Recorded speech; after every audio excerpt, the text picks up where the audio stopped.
오늘 은혜로 받으실 하나님의 말씀은 창세기 37장 1절에서 11절 말씀입니다. 야곱이 가나안 땅 곧 그의 아버지가 거류하던 땅에 거주하였으니 야곱의 족보는 이러하니라. 요셉이 17세의 소년으로서 그의 형들과 함께 양을 칠 때에 그의 아버지의 아내들 빌하와 실바의 아들들과 더불어 함께 있었더니 그가 그들의 잘못을 아버지에게 말하더라. 요셉은 노년에 얻은 아들이므로 이스라엘이 여러 아들들보다 그를 더 사랑함으로 그를 위하여 채색옷을 지었더니 그의 형들이 아버지가 형들보다 그를 더 사랑함을 보고 그를 미워하여 그에게 편안하게 말할 수 없었더라. 요셉이 꿈을 꾸고 자기 형들에게 말하매 그들이 그를 더욱 미워하였더라. 요셉이 그들에게 이르되 청하건대 내가 꾼 꿈을 들으시오. 우리가 밭에서 곡식단을 묶더니 내 단은 일어서고 당신들의 단은 내 단을 둘러서서 절하더이다. 그의 형들이 그에게 이르되 내가 참으로 우리의 왕이 되겠느냐, 참으로 우리를 다스리게 되겠느냐 하고 그의 꿈과 그의 말로 말미암아 그를 더욱 미워하더니 요셉이 다시 꿈을 꾸고 그의 형들에게 말하여 이르되 내가 또 꿈을 꾼즉 해와 달과 열한 별이 내게 절하더이다 하니라. 그가 그의 꿈을 아버지와 형들에게 말하매 아버지가 그를 꾸짖고 그에게 이르되 내가 꾼 꿈이 무엇이냐. 나와 내 어머니와 내 형들이 참으로 가서 땅에 엎드려 내게 절하겠느냐. 그의 형들은 시기하되 그의 아버지는 그 말을 간직해 두었더라. 아멘. 3주 동안 고난의 신비를 풀다라는 주제를 정했습니다. 그러니까 이제 고난에 대해서 이 얘기를 다루려고 해요. 고난. 이제 코로나 이후에 우리가 좀 어려워졌죠. 제가 보기에는 굉장히 코로나의 그 후유증을 많이 앓고 있습니다. 근데 이제 코로나 때도 힘들었지만 또 이후가 더 힘들어요. 코로나 때는 뭐 정신없이 코로나 그러다가 이제 코로나 이후에 후유증이 많이 일어납니다. 뭐 정신적으로도 일어나죠. 굉장히. 그리고 경제적으로도 그렇고, 또 경제적인 게 어려우면 또 삶의 모든 부분에 영향을 미치니까 또 정신적인 어려움, 또 경제적인, 육체적인, 또 가정적인, 관계적인 뭐 여러 가지 것들이 어렵습니다. 그러나 이제 코로나가 아니더라도 우리의 인생은 본래 고난의 연속이죠. 고난의 연속입니다. 인생을 고해라고 그러죠. 고해. 그리고 이 고난의 면죄부를 받은 사람은 아무도 없습니다. 그리고 이 고난은 특징이 뭐냐면 다면체라고 그러죠. 다면체. 그러니까 한 면만 가지고 있지 않습니다. 고난은 다면체라는 거예요. 그러니까 해석이 어려운 겁니다. 고난은 해석이 어렵다. 자, 그렇지만 이제 우리가 고난을 다루어야 되죠. 그래서 고난의 신비라는 표현을 썼잖아요. 고난의 신비. 이 고난은 쉽게 다룰 수 없다는 것입니다. 자, 고난의 신비를 다룬다는 것은 이제 이번 주간에 이제 우리가 해야 될 것은 고난을 제거하는 작업은 결코 아닙니다. 고난을 제거할 수는 없습니다. 고난 자체를 제거할 수는 없지만 고난에 대한 관점을 넓히는 작업이 필요하다는 거죠. 고난에 대한 바라보는 시각을 다양화시키는 작업, 또 고난을 보는 관점을 넓히는 작업. 여러분, 고난에 대한 시각이 너무 좁으면 해석하는 이 관점이 너무 좁으면 이 고난에 휘둘릴 수밖에 없습니다. 그 고난의 광풍을 이겨내지 못합니다. 근데 고난에 대한 이 관점을 넓히면 고난을 받아들이는 우리의 태도가 다르게 되죠. 고난 자체는 어떻게 할 수 없지만 그 고난에 대한 우리가 다루는 태도가 달라지면 고난의 피해자이기보다는 고난의 또 수혜자가 될 수 있습니다. 그래서 고난을 바라보는 많은 사람들이 고난에 대한 피해자가 되는 이유는 고난에 대한 그런 긍정적 태도보다 고난에 사로잡힐 때는 고난에 대한 부정적인 것들이 나를 더 사로잡기 때문에 이제 고난을 이겨내지를 못합니다. 자, 3주간 동안 고난에 대해서 모든 걸 다 다룰 수는 없습니다. 단지 요셉이라는 인물을 통해서 고난에 대한 하나의 중요한 관점을 배운다, 이렇게 생각하면 이제 맞을 것 같습니다. 자, 성경은 하나님에 대한 책이지만 사람들의 이야기입니다. 이제 인간의 이야기. 자, 그런데 그 인간의 이야기를 다루다 보면 그 안에 사실은 하나님의 이야기가 들어있죠. 그래서 인간을 이해하려고 하면 반드시 하나님을 알아야 합니다.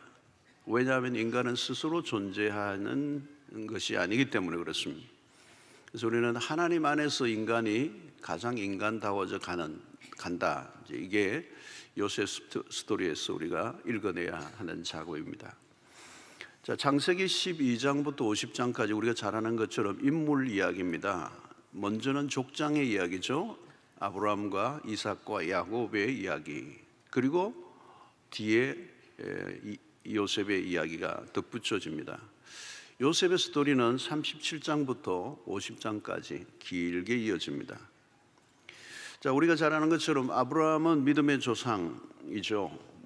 거기에서는 이의가 없습니다. 이제 이삭은 누구죠? 이삭은 별로 중요한 얘기가 나오지 않아요. 아버지 아브라함에 비해서 묻혀 있습니다. 야곱의 이야기는 풍성합니다. 그런 실수 덩어리죠. 그래서 사실은 인물편을 얘기할 때 아브라함은 좀 우리가 상대하기가 좀 만만하잖아요. 믿음의 조상이고, 또 이삭은 얘기거리가 별로 없어요. 그리고 제일 쉽고 만만한 거는 이제 야곱인데, 좀 야곱 얘기가 나오면 우리는 좀 귀를 좀 펴요. 이런 인간이 있어, 이제 이런 마음이 좀 드니까. 자, 그런데 야곱은 우리가 전에 한번 주일날 살펴보았습니다. 그래서 이제 요셉인데요. 이제 우리가 요셉 얘기도 다 기가 죽어요. 무결점 인물처럼 보이기 때문에. 그리고 이 형들에 의해서 애굽에 팔려가서 고생 끝에 애굽의 총리의 자리에 오르는 입지전적 인물입니다. 모두에게 이 요셉은 선망의 대상이죠. 그래서 많은 부모들이 자식들이 이 요셉과 같이 자라주기를 바라는. 그래서인지 요셉이 많아요, 이름이. 아마 여기도 요셉이 있을지 모르는데 요셉이라는 인물이 참 많습니다. 요셉처럼 자라다오. 자, 여러분, 그런데 이 요셉 스토리는 소설과 같은 성격을 갖고 있습니다. 이 요셉의 이야기는 굉장히 소설로 쓰기에, 때로는 영화로 만들기에 충분한 이야기거리를 가지고 있습니다. 그래서 토마스 만이라고 하는 이 독일 출신의 노벨 수상자인데 요셉 스토리로 장편 소설을 썼어요. 이게 번역본으로 나와 있는데 자그마치 500에서 한 600페이지 되는 책이 6권이나 됩니다. 재미있습니다. 여러분들 책을 좋아하시는 분은 이 토마스 만의 이 요셉의 이야기를 한번 읽어보시면 흥미진진하게 이 요셉의 스토리를 이제 풀어갑니다. 자, 요셉이라는 한 사람의 인생 안에 온갖 이야기들이 다져 있습니다. 요셉의 개인사이지만 사실은 요셉의 가정사들이 나오죠. 이제 그 안에 야곱의 이야기가 나오고, 거기는 음모와 배신, 거짓과 폭력, 그리고 무서운 질투, 그리고 사랑과 정오, 여기 다 뒤섞여 있습니다. 자, 요셉의 이야기를 살펴보겠지만 한 인물에 관한 이야기만이 아닙니다. 요셉이라는 인물을 통해 역사하시는 하나님의 이야기로 이제 우리가 보아야 되죠. 그래서 요셉의 이야기 안에 숨은 그림처럼 하나님의 손길이 이제 나타납니다. 하나님이 노골적이고 구체적으로 나타나지는 않습니다. 그래서 이 요셉의 생애에 일어나는 사건들은 하나하나를 보면 다 이 파편처럼 흩어져 있는 퍼즐처럼 보입니다. 그게 난해한 거죠. 왜 이 일이 일어났는가? 의문을 계속 품게 만드는 그런 사건들이 이어지게 됩니다. 그래서 요셉의 생애는 굉장히 복잡하게 전개되죠. 우리의 인생도 비슷합니다. 자, 요셉의 이야기 속에 하나님은 직접적으로 등장하지만 않기 때문에 민감하게 들여다보지 않으면 놓치기 쉽습니다. 그래서 이 3주 동안 저와 함께 이렇게 요셉의 스토리를 쭉 읽어가다 보면 성경을 보는 눈이 이제 열리는 또 다른 그런 은혜를 누릴 수가 있습니다. 아, 성경 속에서 성경을 이렇게 보는 거구나. 그래서 요셉 스토리를 통해서 영적인 촉을 갈고 닦는 이제 기회가 되어야 합니다. 그리고 사물과 사건을 보는 눈, 그리고 관점을 넓히는 작업, 이 모든 것들이 이 특수의 기간 동안에 얻는 유익이라고 할 수가 있겠습니다. 하나님이 한 인물을 어떻게 다루시는가, 이제 이걸 보는 거죠. 성경의 인물을 살필 때마다 우리가 가져야 될 초점입니다. 인물 자체에 있지 않다. 요셉의 믿음이 얼마나 대단한가, 또 혹독한 고난을 이겨낸 그 찬사로 가득한 요셉 스토리로 보면 처음부터 우리가 부담이 되죠. 근데 성경을 통하여 우리 보는 인물은, 위대한 인물은 한 사람도 없습니다. 인간은 인간이고 또 다 비슷한 인간에 불과한데 그 인간을 하나님이 어떻게 다루어 가시는가, 또 요셉이라는 한 인물을 통해서 하나님이 무엇을 하시려고 하시는가 하는 것에 대한 이제 안목을 넓혀야 하는 것입니다. 자, 우선 오늘 첫날이니까 한 인물을 다루고자 할 때 먼저 가족사를 잠시 보아야 되죠. 가족사, 한 사람을 그냥 이해하려고 하면 이 한 사람만 이해할 수가 없고 그 한 사람을 둘러싼 가정, 이 가족, 그 가족들 안에 일어났던 그 삶의 배경들을 읽어내야 이 사람이 이제 해석이 되죠. 요셉 얘기를 하려고 하면 아버지 야곱을 빼놓을 수가 또 없는 겁니다. 그래서 그 가정 안에 흐르는 문화, 분위기, 부모의 성격, 또 그 가정 안에 일어났던 사건들, 또 자녀들을 향한 자녀의 교육 방식, 이런 게 어울려져서 한 인격이 형성되는 겁니다. 자, 이 요셉의 아버지 야곱은 인생이 파란만장합니다. 그의 인생이 험악했고 가정 안에 정말 이 어마어마한 이 드라마틱한 얘기들이 이제 일어났습니다.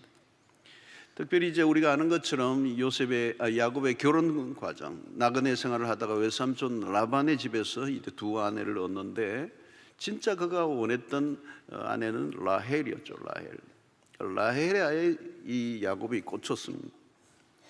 그런데 라반의 이 교묘한 속임수에 걸려들어서 첫날 밤 맞이한 아내는 눈을 뜨고 보니까 으악! 레아였습니다. 그래서 다시 7년을 수일처럼 일을 하고 얻었던 그가 원했던 아들이 바로 아내가 라헬이었습니다. 그리고 두 아내와 두 아내의 몸종을 통해서 도합 12아들을 얻게 됩니다. 한 가정에 4명의 여인이 또 12명의 아들들이 함께 살았다는 거예요. 어떤 일이 벌어졌을까요? 경험을 안 해봤기 때문에 참 힘든 얘기예요. 한 집안에 여인이 4명 있다.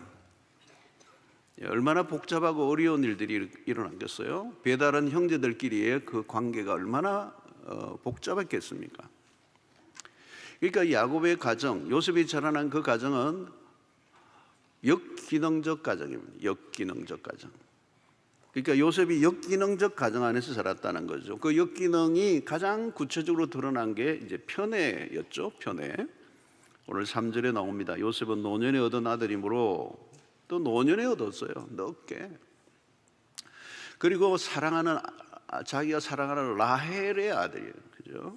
그래서 여러 아들들보다 그를 더 사랑함으로 그를 위하여 채색 옷을 지었더니 그랬습니다. 야곱의 노년에 낳은 아들, 그리고 이 라헬의 아들이기 때문에 야곱은 이 요셉의 편애가 노골적이었습니다. 그리고 이 편애는 하루 이틀에 일어난 일이 아니에요. 지금 채색 옷을 여기 입은 정도가 아니고 야곱이 고향으로 돌아가는 과정에 형 에서가 군사를 거느리고 다가온다는 이 급박한 소식을 들었던 야곱이 한 행동이 나와요. 그게 창세기 33장 1절로 2절인데요. 잠시만 한번 보겠습니다. 야곱이 눈을 들어보니 에서가 400명의 장정을 거느리고 오고 있는지라. 이 죽은 거예요 이제. 그리고 어떻게 합니까? 그의 자식들을 나누어요. 레아와 라헬과 두 여종에게 맡기고 여종들과 그들의 자식들을 앞에 두고 레아와 그의 자식들은 다음에 두고 라헬과 요셉은 뒤에 두고 그랬어요. 이게 야곱의 이 얄팍함이 보이죠? 여러분 이게 레아와 그의 자녀들이 얼마나 깊은 상처를 주었겠습니까? 요즘 말로 말하면 레아와 그의 아들들은 총알바지 하라는 거예요. 총알바지. 그러니까 이 레아의 아들들이 바보가 아닙니다. 그러니까 먼저 앞에 보내니까 이 아버지 우리 아버지 맞나? 여러분 이 편애는 이기적 사랑입니다. 그리고 이 편애도 대물림입니다. 야곱 역시 어머니 리브가로부터 편애를 받았습니다. 아버지 이삭이 노골적으로 편애를 했습니다. 무엇을 보여주죠? 상처는 상처를 낳는다는 것입니다. 이삭이 야곱에게 끼친 편애의 상처는 자식대로 물려지고 있는 걸 보게 되는 것입니다. 내가 하고 있는 무심결의 행동 안에 과거의 상처가 묻어날 때가 있습니다. 그러나 정작 당사자는 자신의 행동이 상처의 산물인 줄 모르고 있다는 거예요. 부모의 사랑이 공평하지 않음을 보여주죠. 가정 안에서 상처를 받으며 자라나는 경우가 흔한 일입니다. 자, 요셉이 채색 옷을 입었다고 했습니다. 야곱은 당연한 행동이었을 것입니다. 자기가 사랑하니까. 그러나 다른 형제들에게는, 자녀들에게는 당연한 일이 아닙니다. 아버지의 왜곡된 사랑을 접한 다른 아들들에게는 깊은 상처를 남겼습니다. 여러분 당시 채색 옷은 아무나 입을 수 입는 옷이 아니었습니다. 채색 옷은 여러 가지 색깔의 실로 짠 옷입니다. 그 시대는 여러 가지 색깔을 한 옷을 입는 것은 굉장히 특별한 일이에요. 특별한 일. 다른 자녀들은 그냥 골목에서 구입한 옷을 입히고 요즘으로 치면 요셉은 명품 옷을 입은 것입니다.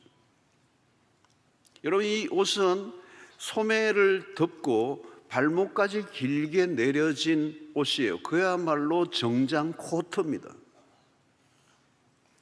그 말은 뭐냐면 일을 할 수 없는 옷입니다. 형들은 일을 하는 동안에 이 요셉은 따뜻한 안방에서 아버지 곁에서 놀고 있는 거예요. 자녀들에 대한 평에는 상처를 앞에 채색 옷만 입힌 게 아니죠. 모든 것에 특별 대우를 했다는 것입니다. 아마 밥을 먹을 때도 다른 형들은 다른 데서 먹고 이 요셉만 아버지의 식탁에서 먹었을지도 몰라요. 메사가 요셉 중심으로 돌아가도록 만들었으면 형들은 철저히 소외감을 느꼈어요. 여러분 야곱이 아들 요셉에게만 채색 옷을 입어 이것은 분명히 야곱의 약점을 드러내는 일입니다. 그의 분명한 실수예요. 그게 분명한 실수입니다. 그런데 놀라운 것은 여기에 숨은 그림이 하나 있습니다. 이 채색 옷은 왕족들이나 입는 옷이에요. 놀라운 것은 여기에서 살짝 요셉의 미래가 비춰집니다. 요셉의 미래에 그가 어떤 자리에 앉게 될 것이라고는 아무도 눈치챌 수 없는 상황입니다. 그럼 마침내 나중에 채색 옷을 입는 자리에 오릅니다. 그러나 처음 요셉의 이야기를 읽는 독자들은 아무도 이 사실을 눈치챌 수 없습니다. 우리는 성경을 계속 보면서 기록해야 될 안목은 큰 그림입니다. 전체적인 것을 보는 눈. 여러분 너무 가까이 보면 글이 안 보입니다. 어느 정도 거리를 두어야 보입니다. 그러나 우리의 시계를 넓히는 데는 한계가 있기 때문에 그것을 벗어나면 우리는 보지 못합니다. 그래서 시야가 좁아지면 늘 싸우게 되는 것입니다. 성경을 통해서 우리가 얻게 되는 안목은 통찰의 힘입니다. 형들의 눈에는 채색 옷을 입은 요셉일 뿐입니다. 그런데 때로는 아버지가 입혀줬던 그 채색 옷, 그 아버지의 편애로 일어난 어쩌면 인간의 실수를 통해서도 하나님은 섭리를 이루어내시고야 만다는 것을 암시하고 있는 것입니다.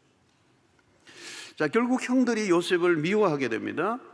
오늘 4절에 보니까 그의 형들이 아버지가 형들보다 그를 더 사랑함을 보고 그를 미워하여 그에게 편안하게 말할 수 없었더라.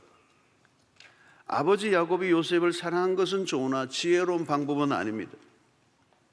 야곱은 요셉이 다른 형제들로부터 미움을 받게 된다는 것을 몰랐습니다. 편애를 하더라도 은근히 해야 하는데 야곱은 노골적이었습니다. 편애는 요셉을 향한 사랑의 방식이었지만 사실은 야곱이 자기 자신을 사랑하는 방식입니다. 야곱은 자기 애가 강한 사람입니다. 편애 역시 자기 애의 병적 자기 애의 다른 형태입니다. 건강하게 자신을 사랑하는 방식을 배우지 않은 사람은 건강하지 않는 방식으로 다른 사람을 사랑하게 되어 있습니다. 그래서 요즘 여러분 신문이나 뉴스에 보면 사랑한다는데 이상하게 사랑하는 사람들이 많습니다. 사랑한다는데 오히려 더 폭력적이고 더 왜곡된 사랑을 하는 이유가 제대로 사랑을 받아본 적이 없는 사람은 제대로 남을 사랑해 줄 수가 없습니다. 자, 요셉이 꿈을 얘기합니다. 이제 6절 7절 요셉이 그들에게 이르되 청하건대 내가 꿈을 들으시오. 우리가 밭에서 곡식단을 묶더니 내 단은 일어서고 당신들의 단은 내 단을 둘러서서 절하더이다. 좀 얄미워요. 요셉 하면 이제 꿈인데요, 요셉의 이야기의 중심에는 꿈이 있습니다. 요셉은 거대한 꿈을 꿨습니다. 요셉이 자신이 꿈꾼 이야기를 아버지의 형들에게 이제 들려주는 거예요. 자, 7절 9절을 보면 우리가 밭에서 곡식단을 묶더니 내 단을 일어서고 당신들의 단은 내 단을 둘러서 절하이다. 그의 형들이 그에게 이르되 내가 참으로 우리의 왕이 되겠느냐? 참으로 우리를 다스리게 되겠느냐 하고 그의 꿈과 그의 말로 말미암아 그를 더욱 미워하더니 요셉이 다시 꿈을 꾸고 그의 형들에게 말하되 이르되 내가 꿈을 꾼즉 해와 달과 별 11별이 내게 절하더이다 하니라. 여러분, 꿈 얘기를 듣고 나니까 무슨 얘기인지 다 알 수 있는 선명한 그런 꿈이었어요. 모든 형제의 곡식단이 다 묶여 있어요. 그런데 요셉의 곡식단이 꼿꼿이 서 있고 다른 곡식단이 그 앞에 절을 하더라는 거예요. 자, 근데 그 꿈 이야기로 끝나지 않았습니다. 요셉은 또 하나 더 얘기를 꺼냅니다. 두 번째 꿈은 더 큰 꿈이에요. 해와 달과 별이 그 앞에서 절을 하더니 이 두 번째 꿈은 아버지까지 포함시키고 있습니다. 이 이야기를 들은 형들의 반응은 무엇일까요? 야, 너만 스타냐? 우리는 뭐냐? 우리를 종으로 취급하냐? 얘 갈수록 얘가 이상해지네? 얘 과대망상증 환자 아니야?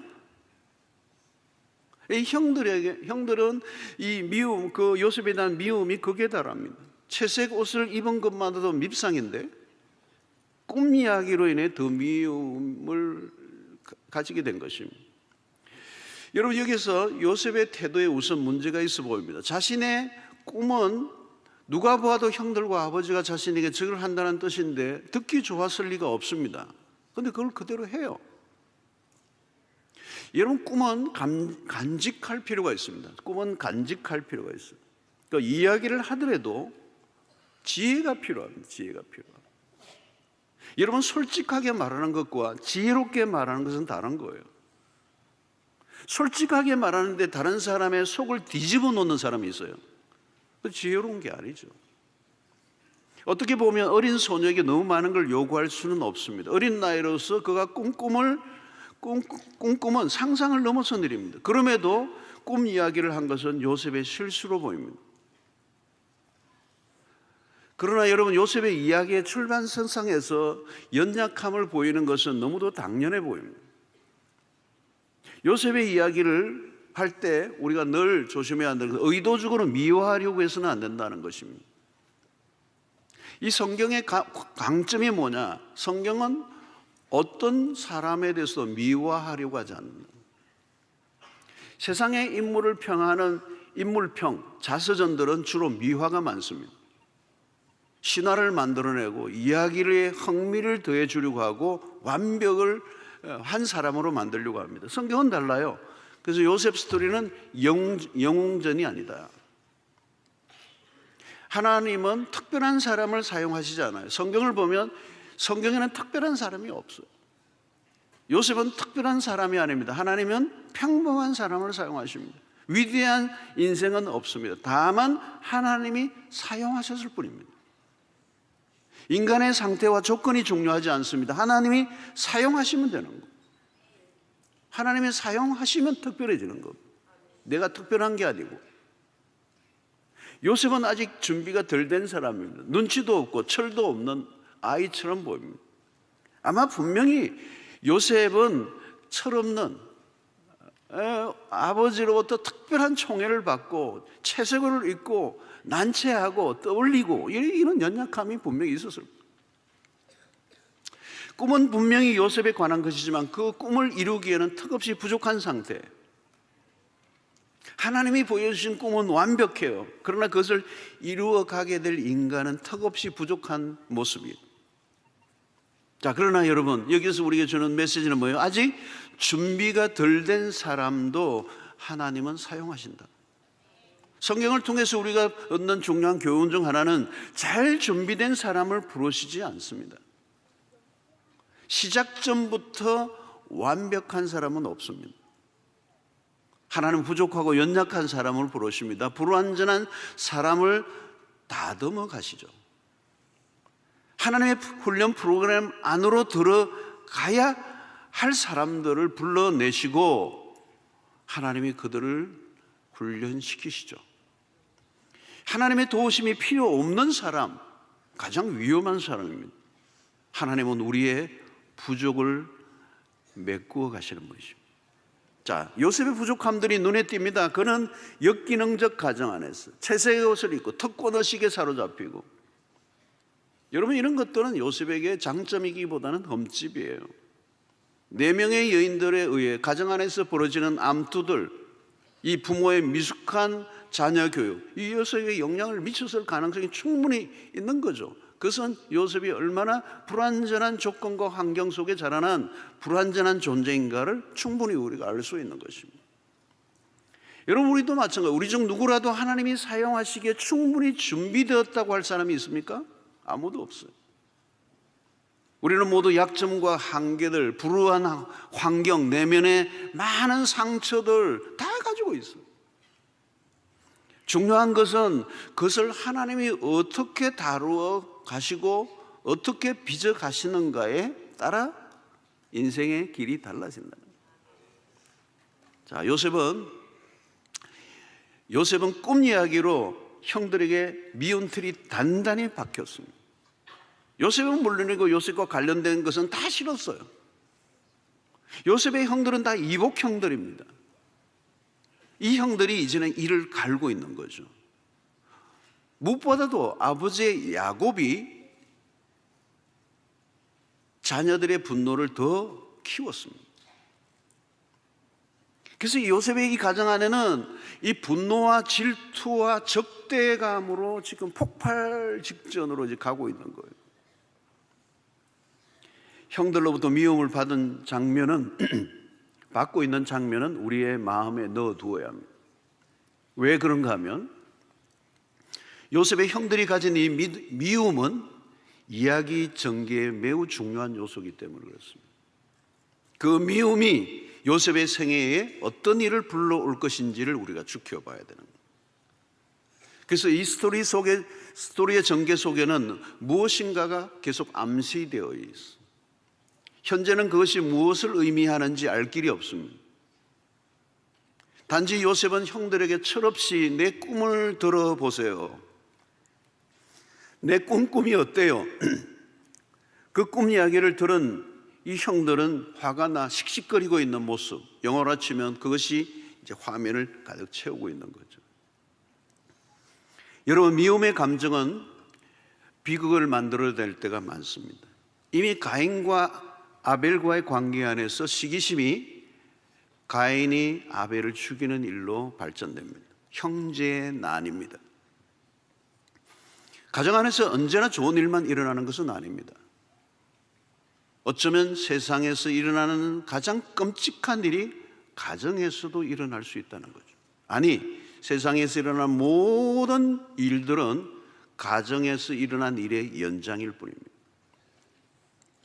자, 오늘 8절에 뒤에 보면 그의 꿈과 그의 말로 말미암아 그를 더욱 미워하더니, 이 미움이라는 단어가 자주 나와요. 사랑하는 성도 여러분, 사람이 가지고 있는 이 미움의 감정을 가볍게 보고 넘어가서는 안 됩니다. 오히려 가족 관계 안에서의 미움의 감정은 굉장한 폭발력을 갖고 있어요. 그냥 묻어두고 시간이 흐르고 있다면 그것이 언제 터질지 아무도 모릅니다. 요셉의 스토리가 시작되면서 이미 일촉즉발의 위기감이 돕니다. 37장 요셉의 이야기는 꿈의 이야기와 야곱의 편애 그리고 형들의 증오심이 주된 이야기입니다. 여기에서부터 이야기가 어디로 흘러갈지 우리는 3주 동안 살펴보아야 합니다. 자, 요셉이 자신이 꿈을 숨겨두지 않고 왜 발설했을까? 이 질문을 해볼 수가 있습니다. 여기는 요셉이 지혜롭지 않은 미숙함도 있지만 한 가지 이해할 만한 것이 있습니다. 요셉은 자신이 꿈이 너무 엄청난 거예요.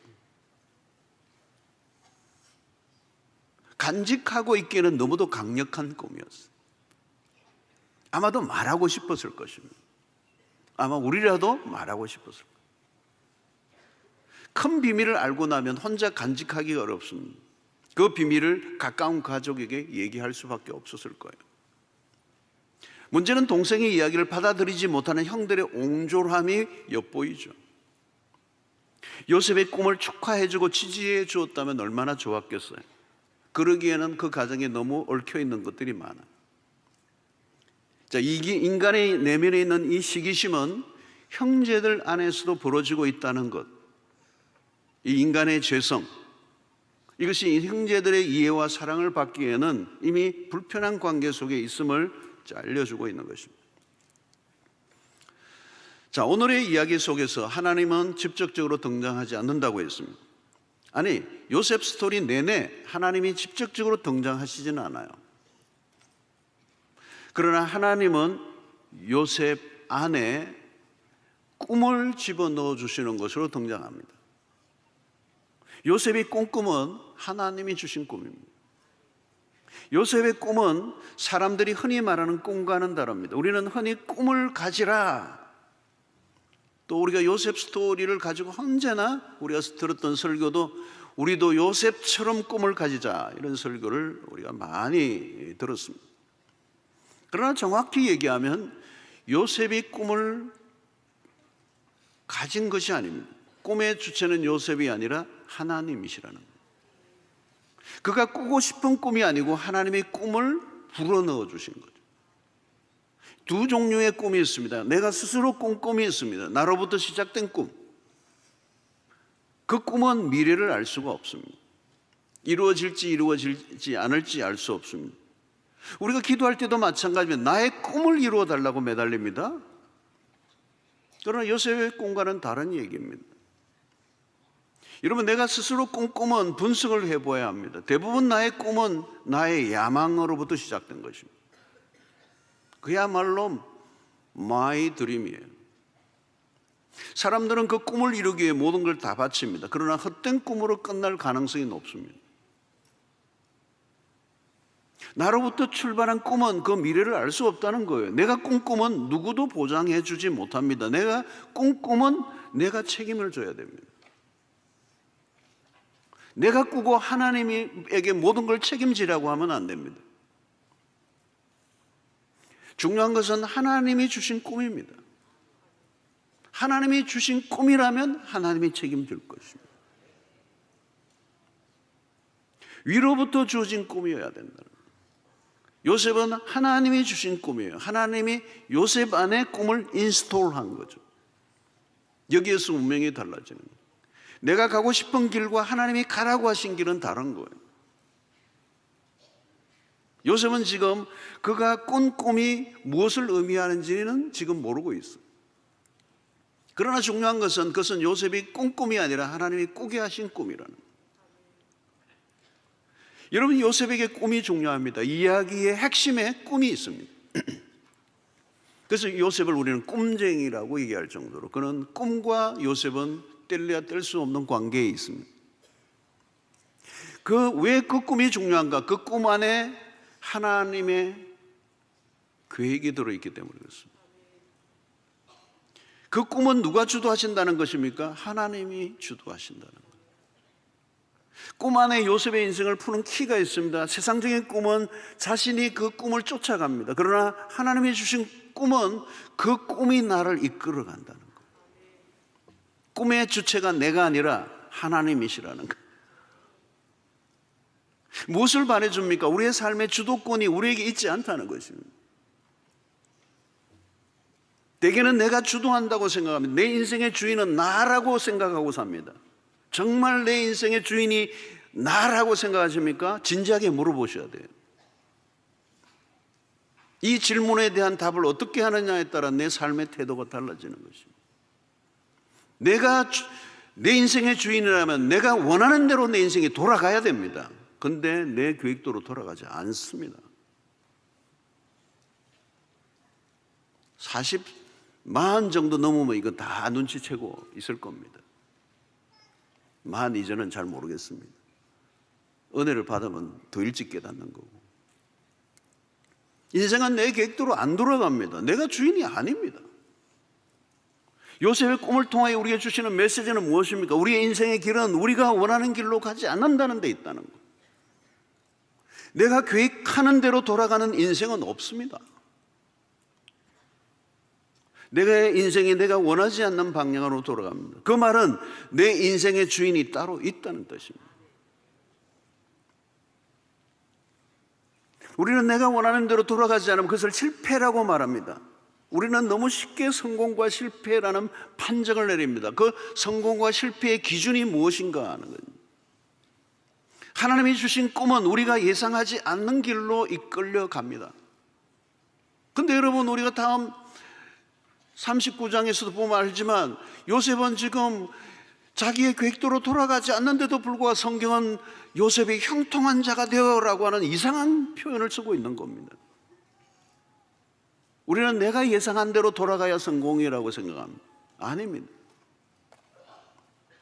우리의 꿈과 하나님이 주신 꿈이 충돌할 때가 있습니다. 내가 가고 싶은 길이 있습니다. 그런데 하나님이 다른 길로 이끄실 때가 있습니다. 하나님은 종종 우리가 가는 길을 막으십니다. 하나님의 선한 일을 하고 있다고 생각하는데도 하나님이 길을 막으실 때가 있습니다. 바울이 가던 길이 그런 길이 있습니다. 바울이 가고자 하는 길이 있었습니다. 꿈이 있었습니다. 그런데 하나님이 어느 날 그의 길을 그냥 멈추게 하시고 돌이키게 하십니다. 다른 길로 인도하십니다. 우리가 내 인생을 끌고 가는 힘보다 더 강한 어떤 힘이 우리의 인생을 끌고 간다는 걸 느낄 때가 있습니다. 인간이 가진 야망은 이루어질 수가 없습니다. 헛된 꿈은 깨어지게 됩니다.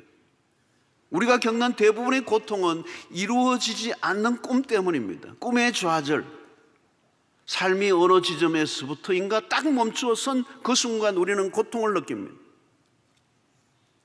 그때 우리는 거기에서 질문을 던져봐야 합니다. 이게 나의 꿈인가 하나님의 꿈인가? 여러분, 하나님이 주신 꿈도 비슷한 부분이 있습니다. 하나님이 꿈을 꾸게 하셨습니다. 그런데 그 꿈이 구체적으로 어떻게 이루어질지는 베일에 가려져 있는 거예요. 아무도 알고 싶어도, 아무리 알고 싶어도 하나님이 만족할 만한 답을 주시지 않아요. 알려주시지 않는 이유가 있는 거죠. 여러분, 우리가 해야 될 일은 무엇입니까? 꿈을 꾼 시점과 그 꿈이 이루어지는 지점까지의 공백을 메꾸는 일이에요. 그게 믿음의 과정입니다. 매일 벌어지는 현실을 살아내는 것은 우리의 몫이에요. 이 과정, 그 완성의 단계까지 가는 이 과정을 건너뛰고 목적지에 도달할 수는 없다는 얘기. 그러면 쓸 얘기가 없습니다. 다르게 말하면 하나님이 하실 일이 없어지는 것이죠. 우리가 살아보기 전에는 알 수 없는 일들이 있습니다. 여러분, 하나님이 아브라함에게 독자 이삭을 바치라고 명령을 내리십니다. 아브라함은 하나님의 명령에 순종하고 이삭을 모리아의 제단에 그 아들을 매달아 놓고 죽이려고 하는데 갑자기 하나님이 멈추게 하십니다. 뭐라고 하시죠? 내가 이제야 너가 나를 경외하는 줄 알겠다. 하나님이 여러분 아브라함의 행동을 보고야 이제 알았다는 뜻이 절대 아닙니다. 하나님은 전지하신 분입니다. 아들을 이삭을 바치는 힘들고 아픈 이 과정이 아브라함에게 필요한 것이었습니다. 거쳐야 할 과정은 현실이죠. 그 현실은 때로는 안개 속에 휩싸여 있어 무엇인가 알 길이 없습니다. 어려움은 이때 벌어져요. 중요한 것은 그 과정을 건너뛸 수 없고 그 과정을 통하여 무엇인가가 만들어진다는 점이에요. 우리는 요셉의 생애의 과정들을 살펴보려고 합니다. 그리고 그 속에서 하나님은 어디에서 무엇을 하시는지, 그 과정 속에서 요셉의 반응은 어떤 것인지를 살펴볼 때 우리가 배울 것이 거기에서 있는 것입니다. 여러분, 요셉의 꿈은 형들의 가슴에 불을 질렀습니다. 요셉의 형들은 그 꿈이 어디로부터 온 것인가에 관심이 없습니다. 그리고 꿈에 대해서 형들은 심한 알러지 반응을 일으켰지만 아버지 야곱의 반응은 달랐습니다. 11절에 보니까 그의 형들은 시기하되 그의 아버지는 그 말을 간직해 두었더라. 아마 처음에는 아버지 야곱도 그 꿈의 얘기를 듣고 자기까지 절을 하는 그 꿈 얘기를 들으니까 아버지 야곱도 마음이 편하지 않았겠죠. 처음에는 버럭 화를 냈을 것입니다. 그러나 곧 야곱은 그 꿈이 예사롭지 않다는 것을 알았습니다. 그래서 요셉의 그 말을 간직해 두었더라 그랬어요. 이 말은 긍정도 부정도 아닙니다. 분명한 것은 부정하기 어렵다는 거죠. 의미심장하게 들었다는 거죠. 이런 꿈은 비밀입니다. 아직 가보지 않은 길이에요. 여기서 성경은 여백을 만들어 놓습니다. 요셉의 꿈이 이야기를 풀어가는 핵심이, 꿈이 없다면 요셉의 이야기는 만들어지지 않습니다. 그런데 그 꿈 때문에 요셉의 삶이 어디론가 흘러가는 것이죠. 여기서 성경을 읽는 독자들에게 상상력을 가지도록 이끌어주고 있죠. 제가 첫날부터 너무 많은 걸 다 다룰 수가 없습니다. 그러면 재미가 없기 때문에, 또 3주를 끌어가야 되기 때문에 3주 동안 요셉의 생애를 통해 모든 답을 찾을 수는 없어요. 또 고난의 신비를 풀다 제목을 했으니까 어떤 분은 이번에 한번 풀어보자. 여러분, 고난에는 이것이 답입니다. 당신의 고난의 답은 이겁니다. 그건 매우 위험한 일이에요. 그렇게 결론을 내리면 욥의 친구가 될 가능성이 있어요. 여러분, 설교를 듣는 과정에서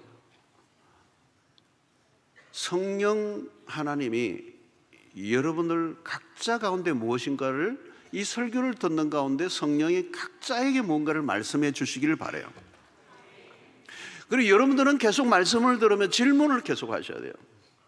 숙제. 질문을 하셔야 돼요. 오늘 여기 앉아 계신 분들의 겪고 있는 삶의 애환과 고난은 총 1000년색이에요. 100이면 100명이 다 달라요. 같은 고난은 없어요. 우리가 겪는 고통은 다 다르고 걸어가는 길이 달라요. 하나님은 여기서 우리에게 단답을 주시는 분이에요. 고난의 단답을 주시는 분이 아니에요. 다양한 방식으로 답을 하시거나 아니면 어떤 고난에 대해서는 답을 유보하세요. 알 수 없어요. 신앙생활이란 뭐냐? 어떤 때는 확신을 가질 때도 있지만 그렇지 않을 때도 있어요. 결국 우리의 신앙의 길은 뭐냐? 우리는 하나님을 믿었다가 의심했다가, 믿었다가 의심했다가, 하나님을 더 알아가는 듯 하다가 어느 순간에는 하나님이 누구이신지 알 수 없는 미궁에 빠지기를 반복하는, 믿음이 있는 것 같다가 믿음이 없는 것 같다가, 나에게도 마찬가지. 그런 반복의 여정 속에서 그 길을 걸어가는 것. 그럼에도 불구하고 하나님은 우리의 삶 속에 있는 믿음을 지켜가도록 이끌어 주시는 하나님을 우리를 만나게 되는 것입니다. 그래서 우리는 이야기의 시작에서부터 요셉의 꿈, 아버지의 편애, 요셉의 형들의 분노, 여기서 이야기의 긴장감이 처음부터 증폭되고 있음을 감지하게 됩니다. 요셉의 꿈이 그의 앞길을 밝게 할 것인지 어둡게 할 것인지 아무도 지금은 예단할 수 없습니다. 바다에 출항하는 배는 떠나보기 전에는 알 수가 없습니다. 해류가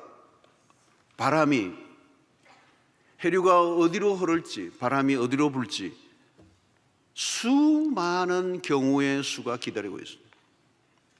노련한 전문가라도 예측하기 어려운 일이 바다에는 언제든지 일어납니다. 인생이 그렇습니다. 삶의 경로가 어디로 흐르게 될지는 아무도 모릅니다. 요셉의 꿈은 지금 구체적으로 알 수가 없습니다. 그 꿈을 주신 하나님도 지금은 무엇을 하실지 가려져 있습니다. 무엇보다도 요셉의 스토리 가운데 하나님은 직접 출연하지 않습니다. 분명한 것 한 가지는 그 꿈이 하나님으로부터 왔다는 것은 분명한 것입니다. 이제 우리는 요셉이 걸어가는 삶의 여정을 이제 우리도 함께 출발합니다. 성경이 우리를 어디로 이끌을지를 잘 따라갈 수 있기를 바랍니다. 요셉의 꿈 이야기지만 요셉의 꿈이 성취되는 이야기가 핵심 주제가 아니라는 것도 놓치지 말고 따라오셔야 됩니다. 요셉의 행동을 지켜보는 것은 쉬운 것입니다. 일어나는 사건을 알아차리는 것도 쉽습니다. 그러나 그 속에서 하나님의 행동을, 하나님의 의도를 알아차리는 것은 쉬운 일은 아닙니다. 요셉의 꿈 이야기가 아니라 요셉의 꿈에 대한 하나님의 이야기를 우리는 들어야 합니다. 요셉의 스토리에서 하나님이 끌어가시려는 주제는 우리가 생각하는 것보다 훨씬 더 크고 광대하다는 걸 느끼게 됩니다. 그래서 우리는 요셉이라고 하는 한 사람의 인생이 어떻게 실패해서 성공으로 가느냐의 얘기를 다루는 얘기가 아니라 그 얘기를 통하여 하나님이 당신의 뜻을 어떻게 이루어 가시려고 하는지를 보게 된다면 우리는 이 작은 퍼즐 하나를 들고 끙끙 매고 힘들어 할 때마다 우리의 눈을 들어 하나님이 완성해 놓으신 그림의 전부를 보는 이 은혜가 있을 때 우리에게 찾아오는 수 없는 고난 앞에서도 흔들리지 않고 하나님 앞에 나아갈 수 있는 은혜가 있게 될 줄로 믿습니다. 삶에 어떤 것도 우연은 없습니다. 고난이라는 작은 퍼즐은 매우 어렵고 해석하기 난해하지만 그것을 통해서 우리는 하나님을 더 알아가고 또 하나님의 섭리를 발견하고 또 우리를 향한 하나님의 뜻을 이해하게 될 때 고난을 바라보는 우리의 태도가 달라지고 또 그것을 통해서 고난의 피해자가 아니고 수혜자가 되고 고난에 대한 긍정적 태도가 우리의 삶을 바꾸어 놓는 어마어마한 힘을 만들어낸다는 사실을 기억하시고 이 3주의 여정에 승리하는 여러분들 되시기를 주의 이름으로 축원합니다. 이 요셉의 이야기 안으로 흠뻑 들기 위해서 숙제 하나 37장부터 50장까지 달달달달 읽으시기를 축원합니다. 계속 읽으시고 오시면서 그 이야기 속에 있는 행간을 읽어내는 작업들을 하신다면 저와 함께 3주간의 여정이 즐겁고 행복하리라고 생각하고 또 3주를 마치고 나면 나도 모르게 뭔가가 달라져 있다는 것을 깨닫게 되는 은혜가 있게 될 줄로 믿습니다.